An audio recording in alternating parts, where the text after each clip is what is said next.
Iran ఒక అద్భుతమైనటువంటి మనకిక్కడ మొన్న పాకిస్తాన్ మీద దెబ్బ కొట్టినటువంటిది ఏంటి? బ్రహ్మోస్ అస్త్రం. అత్యంత పవర్ఫుల్, నిర్దేశిత లక్ష్యాన్ని కరెక్ట్‌గా ఛేదించింది. చివరికి పాకిస్తాన్ కూడా ఒప్పుకున్నది.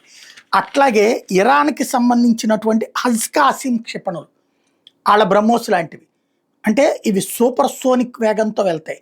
హైపర్ సోనిక్, సూపర్ సోనిక్ ఇయి అంటే ఏంటంటే శబ్దానికి మించిన వేగంతో వెళ్ళాయన్నమాట. అలాగే అక్కడున్న ఐరన్ డోము కూడా ఎలాంటి వాటిని ట్రేస్ అవుట్ చేస్తుందో ఐడెంటిఫై చేసింది. ఇన్ని సంవత్సరాల పాటు ఈ హౌతీలని, తర్వాత హెజ్బుల్లాని, హమాస్ వాళ్ళ చేత అనేక రకాల మిస్సైళ్ళు ఏబించింది ఇజ్రాయెల్ మీద. ఎలాంటి మిస్సైళ్ళని ఇజ్రాయెల్ ఆపుతుందో కనిపెట్టింది. అట్లాగే కొన్ని అప్పట్లో కూడా లోపలికి వెళ్ళి పడ్డాయి.